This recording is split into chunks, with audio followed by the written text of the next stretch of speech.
This chapter, we talk about long-term liabilities, which will be bonds and notes. The first slide covers your learning objectives.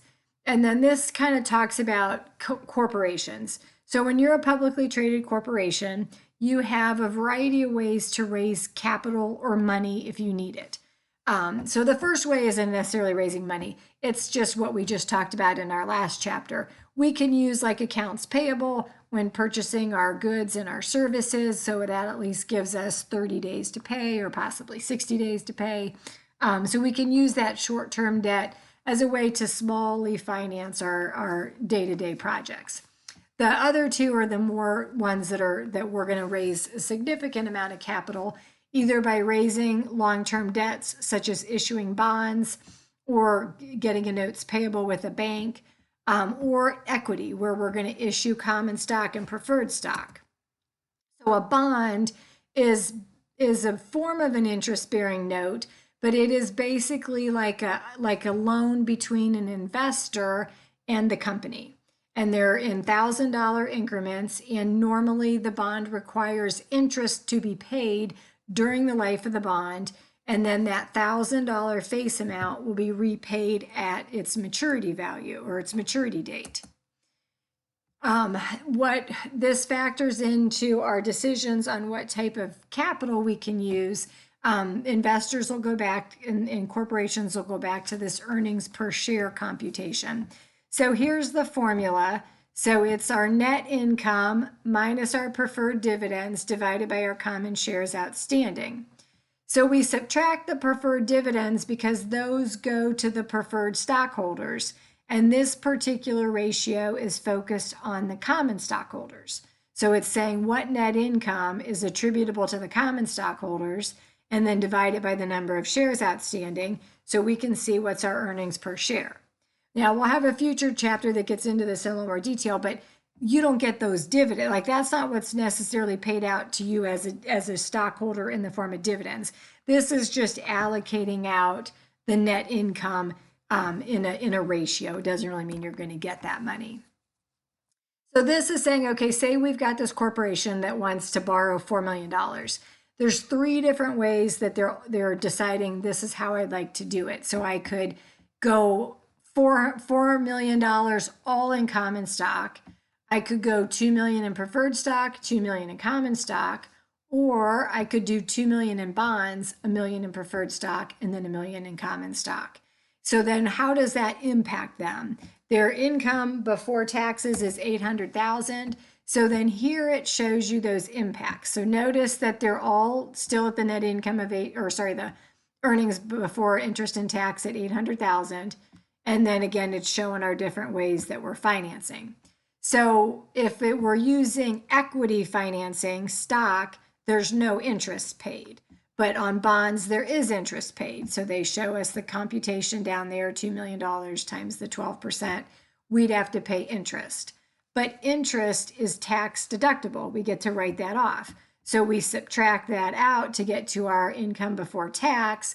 And then our taxes that we have to pay the IRS are lower. So again, look over here at if we had issued the common stock, what we'd be paying in taxes. Now then, if we're using preferred stockholders, we normally have to pay dividends or eventually catch up on those dividends. So then we're going to pay the dividends there, and then we're paying it in option 3 because we have $1 million of those.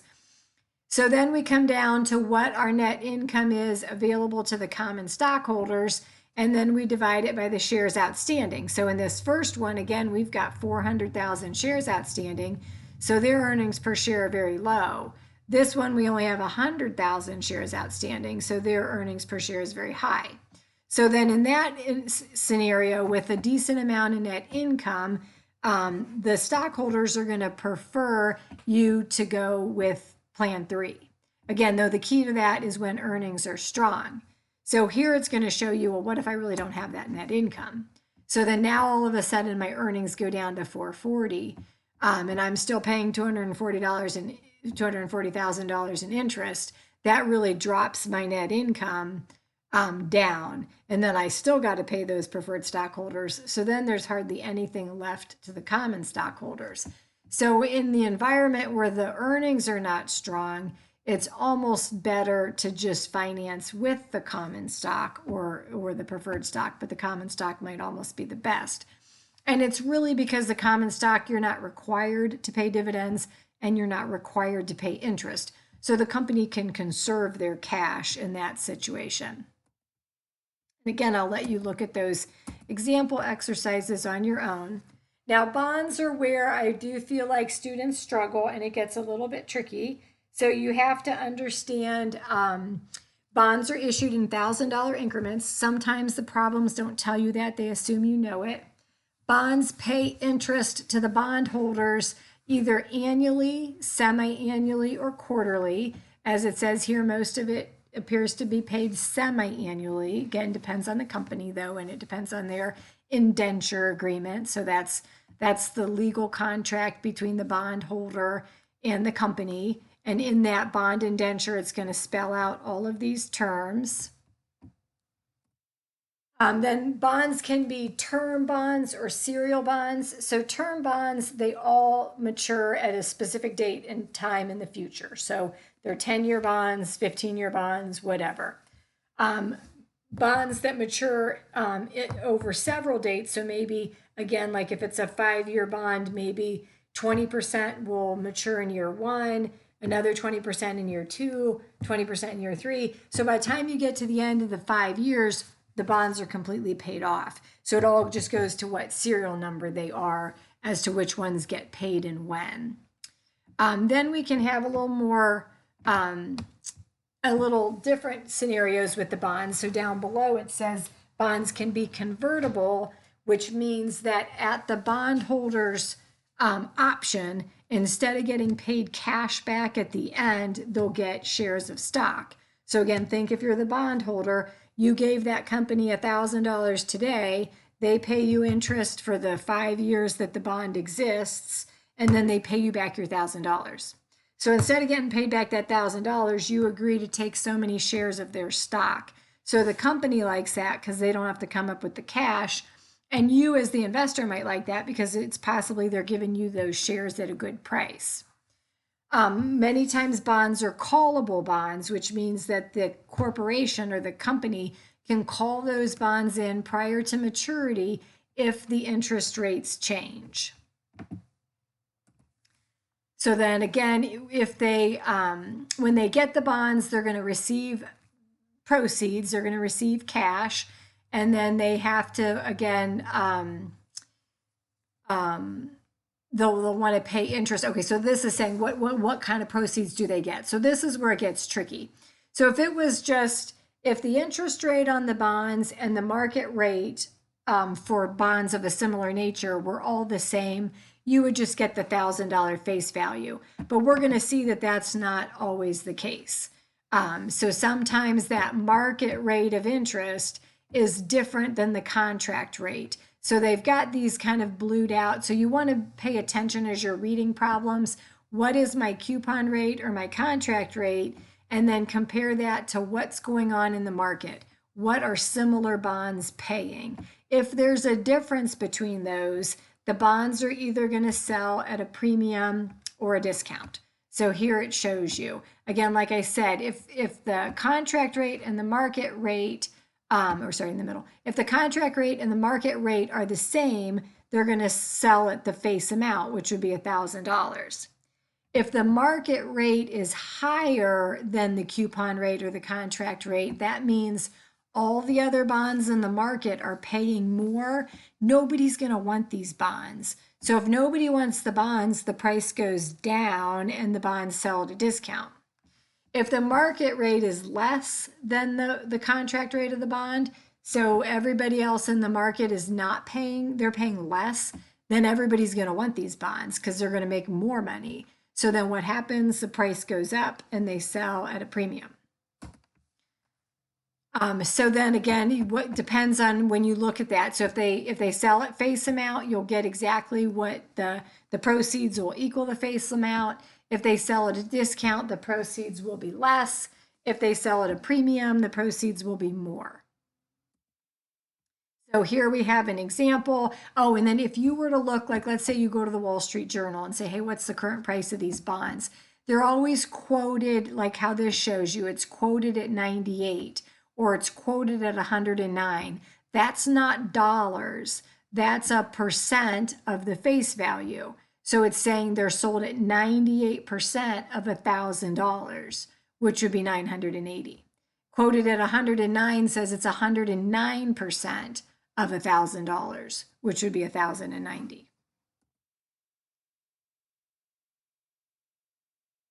Okay, and then again, this is just reminding you that it doesn't matter if the bonds are sold at a premium or a discount. At the maturity date, it's the $1,000 that is owed back to the investor. The only thing that impacts that premium or discount is just the proceeds. What do I get today? So here we have $100,000 of bonds at a coupon or contract rate of 12%.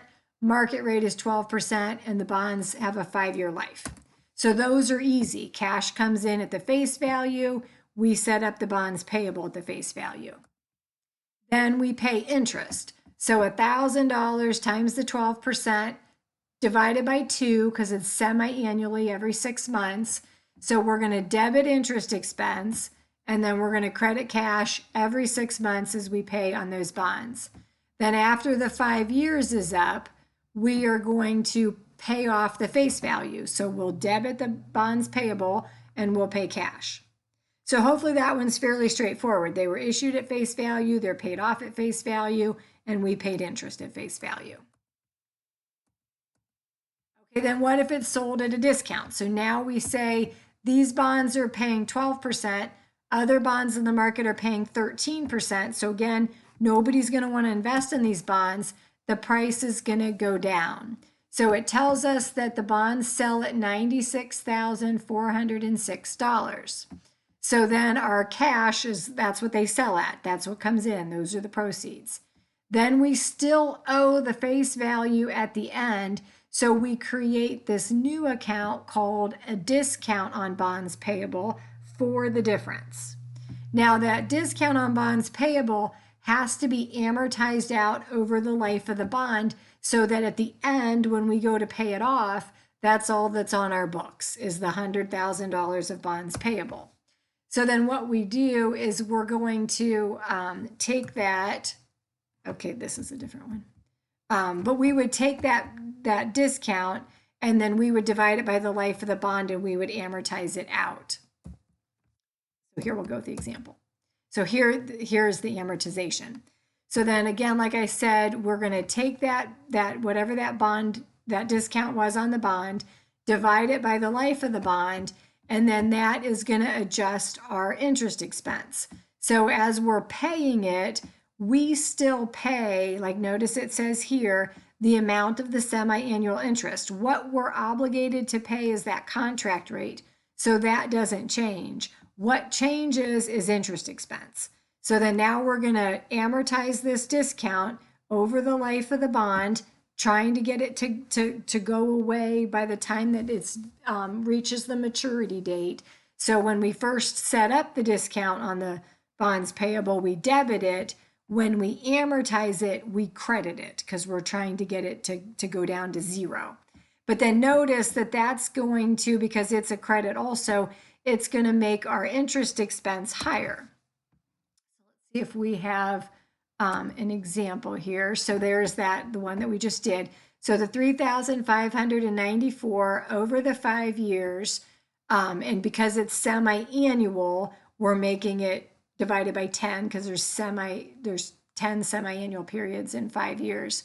So $359.40 is going to go into our journal entry.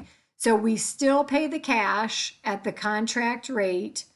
We're amortizing out that discount, and then those two added together become our interest expense. So that will increase our interest expense every period.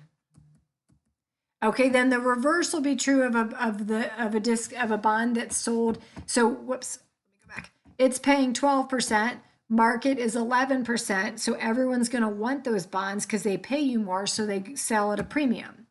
So they tell us that the sale price that comes in is $103,769. So that's the cash. The bonds payable is still at the face value. Then now we have a new account called a premium on that bonds payable. So we credit that premium. And again, though, as we move through it, you're going to see that we are going to amortize that bonds premium. So we're going to do the same thing. Take the premium, divide it over the life of the bond, but then notice it goes the other direction. It's going to reduce our interest expense. So then we're going to debit the premium on the bonds payable to slowly make it go down to zero over the life of the bond. We're still paying the same amount in cash. That never changes. But then now our interest expense is going to be reduced. So again, so the scenario, we've got $3,769 over the 5 years. Again, those semi-annually makes it 10. So that'll be $376.90. That will then reduce our interest expense, and then we'll debit that premium on bonds payable. Notice though, the cash is still $6,000. So it didn't matter if it was face value, premium, or discount, we still always pay the same amount in interest. What changes is the interest expense. Okay, then what if the bonds are called in early? Which again, that can happen. So normally, like it says down here, the call price is above the face value because they need to entice people to want to invest.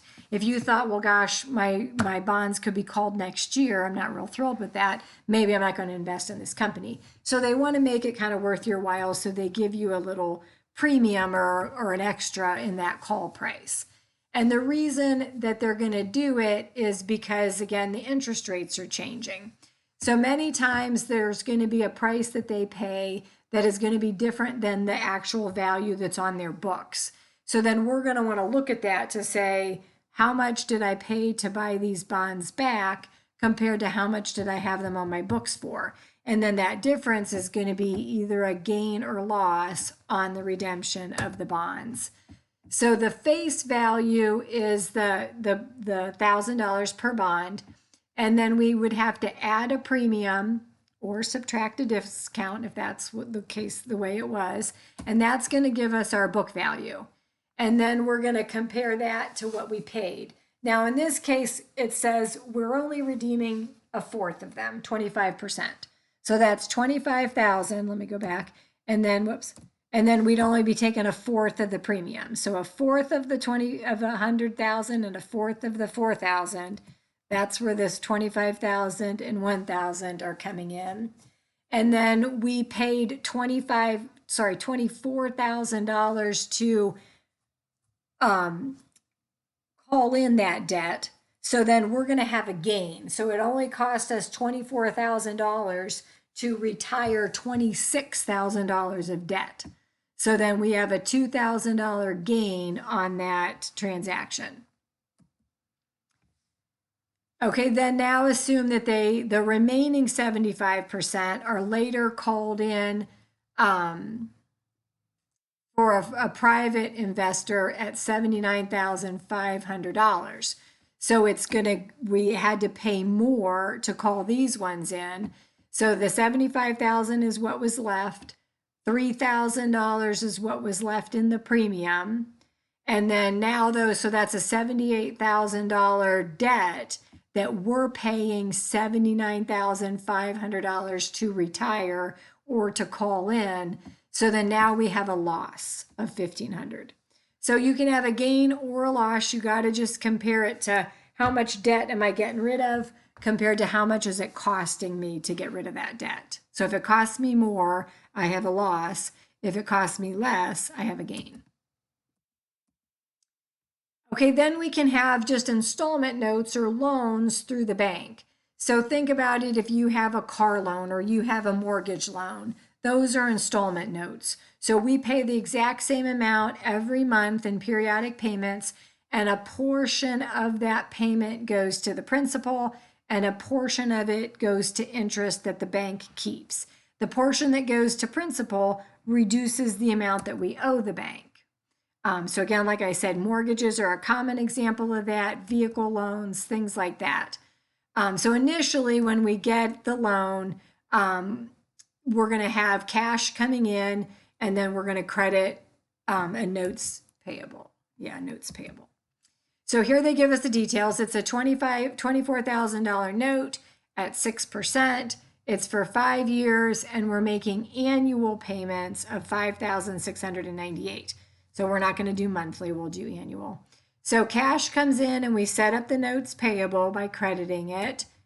Then at the end of every year, we want to take that $5,698 that we're obligated to pay and break it out into how much is principal and how much is interest.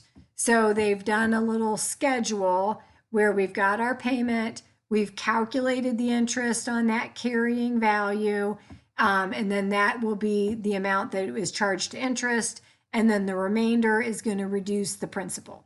And then you see over time that carrying value goes down to 0. So then that would be our journal entry. We debit the interest expense for the amount that goes to interest. We debit the notes payable for the amount that goes to principal, and then we credit the cash. And then every year, it's going to be the same entry, but the dollar amounts change. Cash is always still the same, but then the interest changes and the notes payable changes. And we would do that same entry again every year, but that just varying the amounts between the interest and the principal. And then when we report our long-term liabilities, they will be in the long-term section of our liability section on our balance sheet. If we have the premium, that's going to be an addition to the bonds. A discount would be less or a deduction from those bonds. And then it always should be spelled out what the bonds are, all the terms of the bonds in the notes to the financial statements. And then here it shows you a little snippet of the balance sheet. So here's all those current liabilities we talked about in the last chapter. Here's the long-term liabilities, and again, showing you how it's net the unamortized discount to come up with what our actual book value on those bonds are. And then again, we always end the chapter with our ratios. So a ratio on this chapter would be our times interest earned ratio, which is our income before income tax plus our interest expense divided by our interest expense. So it's like, how many times can we pay our interest out of that income? And then the higher the number, the better. It means you have more space to carry and pay for that interest. And then you can use, I don't think we'll get into the appendix material, but you could use like time value of money keys to calculate that present value. So again, it does go into your time value of money. And there's different, like you can use Excel to do that or financial calculators. But then if you have all the values, that what is the interest rate, what is it paying, the future value is always the face value, you can come back and compute the present value of those bonds, and that will give you the amount that you're going to get today. So again, I never use these tables. I always use like a financial calculator or the Excel functions to do that. So that's all the appendix deals with, is just calculating the present value of those bonds. So I'll let you kind of read that over. And again, though, know that you can use a variety of methods to get to those. And then the amortization of the discounts. This is an effective rate. So instead of taking it straight line, they're taking it at a certain percentage. So then your amortization of your discount is a little different.